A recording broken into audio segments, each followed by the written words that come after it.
pelvic posse, and welcome to the Empower Your Pelvis Podcast.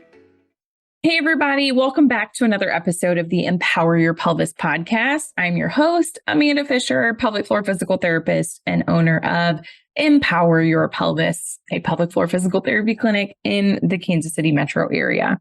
I wanted to hop on because I did a couple stories on my Instagram this following weekend regarding why we're getting out of network with a local insurance company.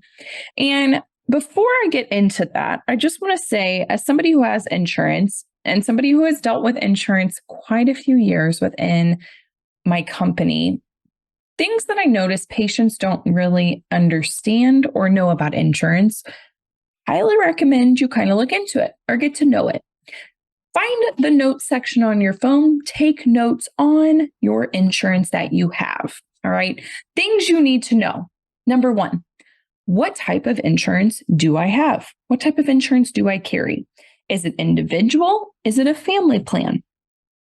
Does it have an in-network, in-pocket deductible? Does it have an out-of-network, out-of-pocket deductible? Do they fold into the same bucket, meaning in-network and out-of-network treatments, do they all flow into the same pool, the same deductible? Know your deductible. Do I have one deductible in-network? Do I have a separate one for out-of-network? Or again, does it all go together? What's my individual deductible as a human being? What is my family deductible? And what does that mean for me and my family when we meet a deductible? Does this mean we still have a co-insurance, meaning a percentage of sales we may owe? Do we have a copay? Now, this is different for every single insurance company. And then there are so many different plans underneath the insurance umbrella. So whether you have Aetna, Humana, Blue Cross Blue Shield, United Healthcare, the list goes on. There are multiple plans under each insurance umbrella. So when you call someplace and say, do you accept my insurance?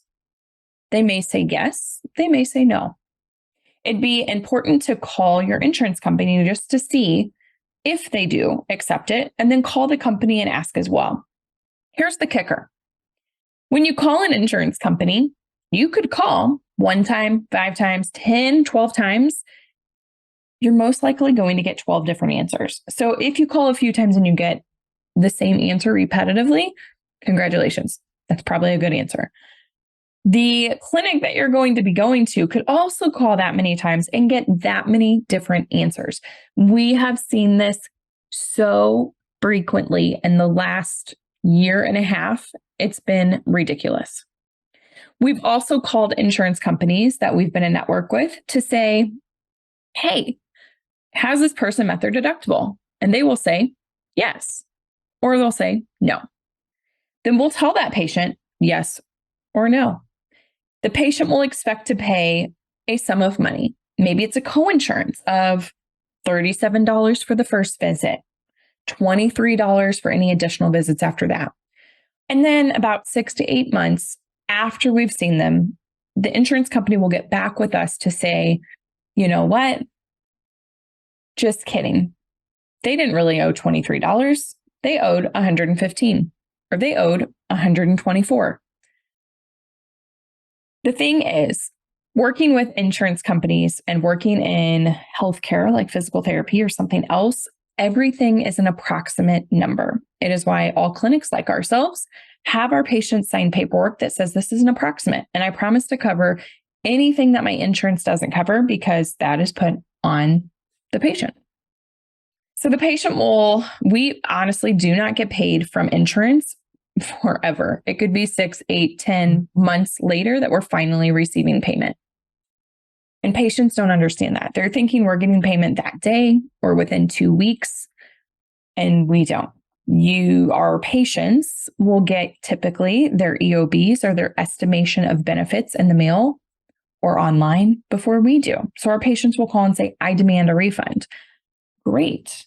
I'm glad that you got the paperwork. We don't have paperwork to run off of. So we need to wait patiently until we get that back from the insurance provider, and then we will gladly send you a refund. Things with the insurance. Besides knowing your deductible in network and out of network, we also want you to know, I think I mentioned copay, coinsurance, but also, do you need an authorization? Does your plan change at January, the first of the year? Will you need an authorization? We had so many plans this year while dealing with insurance that all of a sudden, out of the blue, needed authorization. And we had been seeing these patients in December. Maybe we eval'd them in November. We were still seeing them in January. And it's like a light bulb switch that they needed authorization. And then the insurance company was no longer covering visits, and that all fell on the patient. Now imagine being that patient and it finally being June or maybe even November right now, that you're 10 months later, 11 months later, getting a call that you owed money on a service. Those patients are not very happy with the clinic that they went to, number one, because they were told they didn't know anything, or it's been 11 months, they don't understand why they may owe something. And then the clinic's upset because we're expecting to get paid for the services that we provided. When we use insurance or in contracted with insurance within our clinic, I was shocked by this. I thought I would get paid for minimum 2 weeks, and that's not happening. It is taking months and months and months to get paid. And then I feel like since 2020, we have dealt with the patient population who we've asked them to cover the cost of therapy because their insurance provider changed their minds, I guess, and they signed the paperwork. And people are just, quite frankly, majority of patients are rude on the phone to myself and to staff. And I'm just so dang tired of the negativity and dealing with that, and it taking me away from my family on nights and weekends, trying to fix accounts receivables and find where the money is and figure out how do we get it from the patients, sending them notifications, emails, text, snail mail, and nothing's coming in. It finally came to the point after we opened a clinic in Kansas that has been all self-pay. Why are we frustrating ourselves or myself every single day, every single week for the last so many years trying to use insurance? Yes, I truly want to help everyone. That is why I got into healthcare. That's why I'm in pelvic floor PT. But there comes a point when you've worked for free for so much time. Is it worth it? It's burning me out. I think about things that we're already buying as people in society. We go and get groceries, we pay for our groceries. We go get a massage, we pay for our massage. We get nails done, we pay for our nails. I don't have nails, but I have patients that go get their nails done. We go get gas, we pay for our gas at time of service. I also have a patient who works in the county or for the county here in our area.